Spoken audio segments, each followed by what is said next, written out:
Alright, so discussing this movie is something that I've been kind of debating doing, because at first I was going to post a non-spoiler review and then do a spoiler review, but I really don't feel like there's a way to really talk about this movie without getting into spoilers. Like, you can do the basics of, it's a great movie and it's well acted and I like the action scenes, but like, to really dive into this movie above even the most basic level, like, you have to get into spoilers, I feel like. So, I'll try to do my usual of non-spoiler review at the start and then spoilers later, but this will mostly be a spoiler review for Spider-Man No Way Home, third in the MCU Spider-Man, what is currently a Spider-Man trilogy. Some call it the Home trilogy just because of that theme of Homecoming, Far From Home, and of course No Way Home. Of course, the movie picks up right where Far From Home left off, with Mysterio revealing Spider-Man's identity, and he's having to deal with all of that. And when he finds out that this isn't affecting just him, he tries to go to Doctor Strange so that he can perform a spell that will make everyone forget that Spider-Man is Peter Parker, and it has some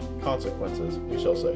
Obviously, I've been real hyped for this movie. I love the MCU version of Spider-Man. Tom Holland is probably my personal favorite Spider-Man of the bunch. I think he just nails just about everything with the character. And I think Spider-Man actors have gotten better as they've gone. So for me, like, if at the top is Tom Holland, then it would be Andrew Garfield and then Tobey Maguire. I just don't have the nostalgic love that a lot of people do for Tobey Maguire. Not that he's bad or anything, he's just not my favorite. I just prefer the other two. And I've really enjoyed what Spider-Man has brought to the MCU and Tom Holland's take and what he's done. While I haven't been the biggest fan of how dependent he has seemed on Iron Man, I've liked most of everything else going on, even some of the bigger changes to the character. I thought Homecoming was great. Far From Home was honestly kind of my favorite Spider-Man movie. I don't know what it is, I really enjoyed that one, and I thought Mysterio was a fantastic villain. And of course, his first appearance in Civil War was awesome. Him being in Infinity War and Endgame, great. He was especially good in Infinity War. So for me, going into this, I was hyped, and the movie did not disappoint. For me, it was probably even better than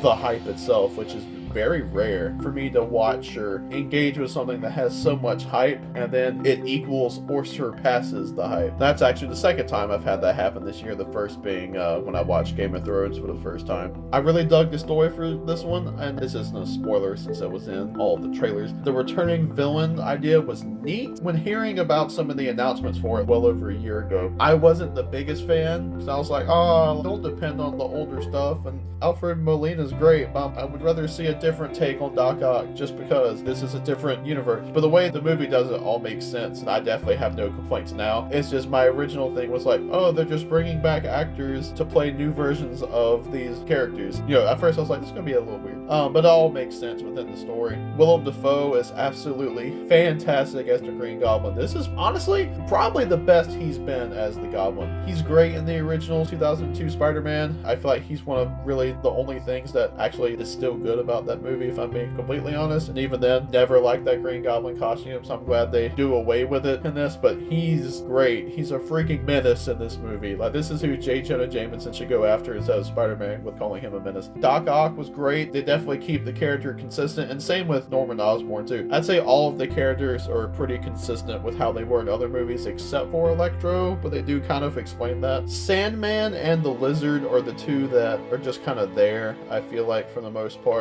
And like I said, Electro's good, but he's the one that could definitely feel a little off compared to how he was in The Amazing Spider-Man 2, which for some people probably isn't a bad thing. All acting performances are solid. I really can't think of anyone that was bad. Action, CGI, score, great. Oh Lord, is there anything else I can really talk about without getting into spoilers? That's really about it, honestly.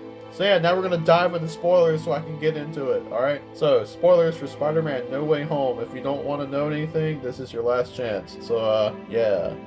3, 2, 1. So as everyone expected, Andrew Garfield and Tobey Maguire in the movie, and they are great. To be 100% honest, I like Tobey Maguire here way more than I ever did with his first 3 Spider-Man movies. Again, I just don't have that nostalgic love for him despite growing up on those movies. I absolutely loved Andrew Garfield. I've always loved his take on Spider-Man. I've loved his performance, and I feel like, kind of like me with Tobey Maguire, that people that maybe didn't like him, I really feel like they're going to warm up to him in this this movie, because I feel like when all three of them were on screen together, Andrew Garfield, Tobey Maguire, Tom Holland, he's probably the most engaging one of the bunch, despite me overall still preferring Tom Holland. He just has a lot of great lines. I still think that he has the best live-action Spider-Man suit. Like, that suit is amazing. Pardon the pun. And I think he has one of the best emotional moments of the movie, where he saves MJ from falling and he realizes that she's okay. Obviously thinking about the Gwen's death in The Amazing Spider-Man 2, and just that scene hit me, because Gwen's death in that movie has always been one of those scenes that really got to me. Like, I was sobbing in the theater when I went and saw that movie. It's a great scene. It's probably the one genuinely, like, great scene in that movie, but like, I can't really watch it because it's so freaking sad. Having him come up to that realization that he did it this time, that was a good but rough little scene. I kind of wish I had more room to breathe though, because it was kind of like, are you okay? Yeah, are you okay? He kind of nods at her, and then like, so even though I'm like, it's really good, I still wish I had a little bit more breathing time. But yeah, loved Andrew Garfield. Also loved him talking with Electro. That was a good scene. Tobey Maguire, again, he was good. I loved the comment that, again, Andrew Garfield, where he says that he kind of reminds him of the cool youth pastor, which, yeah.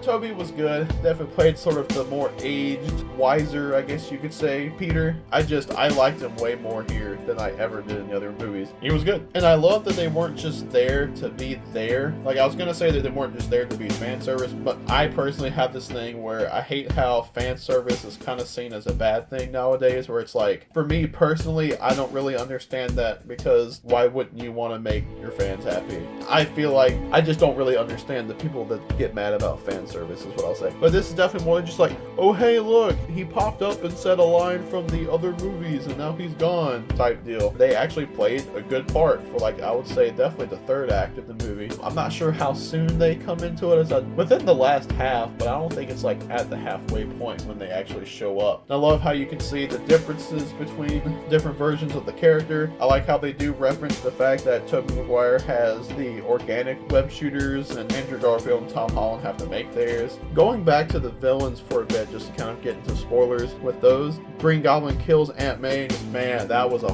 hard scene. But of course, we finally get the great power comes great responsibility line, and just, man, that was probably the hardest scene of the entire movie. Just, man, that was rough, and Green Goblin's responsible for that. Just, again, Willem Dafoe, just so good. I love the new costume. Doc Ock, you know, it was cool to kind of have him do his whole I'm not really a bad guy thing, even though it's weird. I've never really been a fan of that with Doc Ock, but I did enjoy that they kept that consistent, how he helps in the last fight, because he's the one that takes out Electro. And I loved his thing of how, like, hey, Norman Osborn's dead.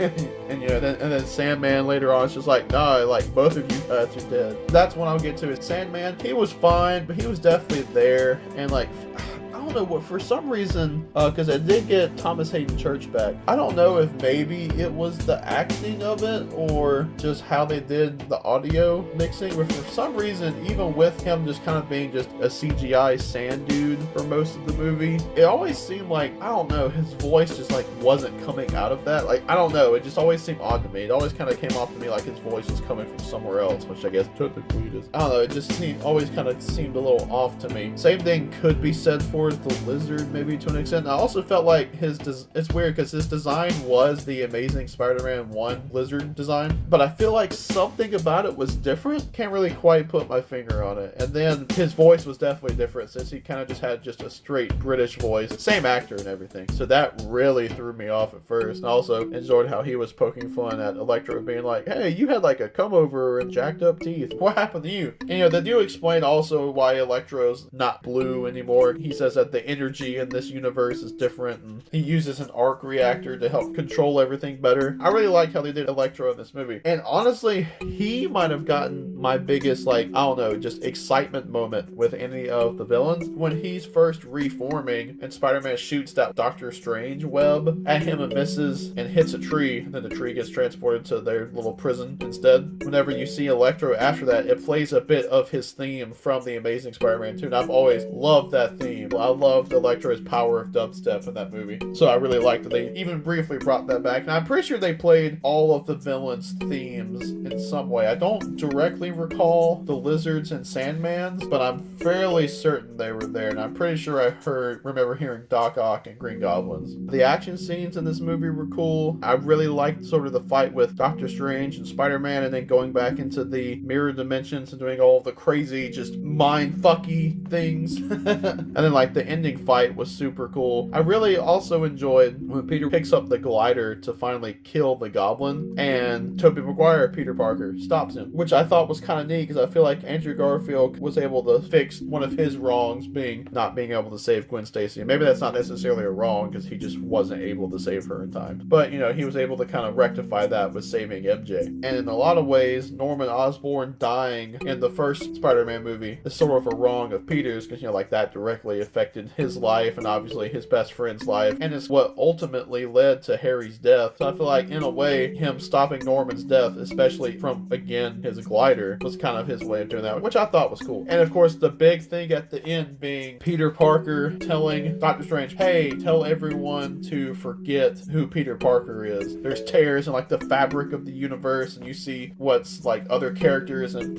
probably just more villains coming through. I definitely saw Kraven and the Rhino, like classic Rhino. I couldn't really make out any other one. So yeah, now nobody remembers Peter Parker. Absolutely nobody. And that was heartbreaking, and just, I'm really interested to see where they go for here. I've heard some people say this will be how they take out Peter Parker, obviously Spider-Man, from the MCU. I don't really think they'll go that route, or at least I hope they don't. For me, I kind of see this as maybe them acknowledging the people that complained about him being too reliant on Iron Man, and now it really is Spider-Man kind of doing his usual thing of he's living on his own in an apartment. Might have a bit of a struggle, especially since he literally has nobody to rely on now, especially with Aunt May being gone. I really enjoyed the suit that he had at the very end, the homemade suit. It looked fantastic. Love the blue on it. Yet again, it had a very interesting ending that I'm very intrigued by, and to see where it goes from here. Of course, another character I forgot to comment on was Doctor Strange. He was great in this movie. I was really surprised when they said he wasn't the Sorcerer Supreme, which it totally makes sense. But he was good in the movie. I like how within the movie itself, it seemed like him trying to help Peter wasn't as reckless as the trailers made it out to be. Especially with Wong just kind of, instead of just straight up being like, no, it was just, hey, I don't want to get involved in this. But yeah, I like Doctor Strange. And as always, Bundle Snatch, Cabbage Patch is super great. And with the post-credit scene, very excited for the next movie of his. Speaking of credit scenes, the mid-credit scene is Eddie Brock and Venom from the Venom movies with Sony. Tom Hardy. Spoilers for Venom, Let There Be Carnage. But in the credit scene for that movie, Tom Hardy got brought over to the MCU. And then we find out he got brought over just to get the fuck out. Because he's just at a bar drinking. I know he's talking about Iron Man, Thanos, and blah blah blah. But then he gets pulled back into his own universe, and at least behind a piece of the symbiote, which is interesting. I want to see where that goes. But I'm just like, why did you guys even do all of this? Was it just to get that piece of the symbiote there? Because otherwise it just, I don't know, it's a little weird. Plus, I don't really see why he would get pulled through, since to our knowledge, he doesn't know that Peter Parker is Spider-Man. But then there's also a thing going around saying that since symbiotes have like a hive mind or something, or they shared knowledge even across different universes and stuff, that maybe this Venom symbiote knows who Peter Parker Spider-Man is because of Spider-Man 3 Venom knowing, which is an interesting thought. And that's also something I meant to bring up with Electro, because unless I'm missing something, it's like in the Amazing Spider-Man 2, he does not know who Spider-Man is. Like, he just doesn't know at all, even when he's about to die. I feel like it's a little weird that he came through as well. Great, I'm glad he did, because again, I liked what they did with the character in this movie. But it is a little Although I have heard it mentioned that, because even he brings up before he died, he was, absorbing all sorts of data and stuff like that, so maybe he somehow got it that way. But I don't know, that feels a little flimsy to me. Who knows? It doesn't make or break the movie or anything like that. It's just a little weird when you kind of stop to think about it. But overall, it's really hard for me because I want to say this is the best Spider-Man movie. Like, to talk about some of the other best ones for me personally, Spider-Man 2 is good. Not great, but good. Again, I just feel like that's one that people have just a lot of blind nostalgia love for. I mean, it's not bad though. It is a good movie. I just don't think it's the great movie it's made out to be. Kind of the same thing with Spider-Verse, if I'm being honest. Again, I love that movie. You know, I think it is a little overblown that it's like the best Spider-Man movie ever and one of the best animated movies. And like I said, it's good for sure. So for me, I feel like the main one it's really fighting off is Far From Home, just because I really like that movie. I do think overall I like it more. I just definitely want to see it again, because No Way Home was great. Fantastic movie. If I had to use the rating on a scale of 1 to 10, it's probably like, honestly, I'm almost debating going a full 10 out of 10. Also, since I've been jumping around this whole time, I want to throw in Charlie Cox's Daredevil. Yes. But anyway, I don't know. You know what? I'll go in the middle and say a 9.5. I don't usually like doing the whole point thing. I always felt like it was kind of dumb unless you are doing like a half point. Like people like, I'd give it an 8.7. What does that mean? Like, what's the 0.7? Just round it up and say 9. Or round down and say 8.5. Like, I've always thought that was dumb unless you do the 0.5 thing. But yeah, so I'll give it a 9.5. Like, to be honest, I'm not sure I could tell you what would take off that half a point. It's just, I'm not sure if I can say 10 out of 10 best movie ever. I would definitely want to watch it again. But yes, why don't you tell me, what are your thoughts on Spider-Man No Way Home? Have you seen it? Did you like it? Why? Why not? Who's your favorite actor to play Spider-Man? And what's your favorite Spider-Man movie? Just because I do think there is a difference between something you consider to be the best and what's your favorite. You know, the whole objective versus subjective thing. You know, I've always kind of liked that. Please let me know down in the comments below. As always, if you like this, please give it that thumbs up, leave a like. If you like what I do, aside from the like, obviously, saying like a lot here, like, please subscribe and, you know, share the video. And yeah, hope this wasn't too rambling, even though I'm pretty sure it was. And I know it's very jumping around. Sorry about that. Just so much to talk about, forget about certain things. Yeah, I hope you guys enjoyed this review. Thank you guys for watching. Have a good one.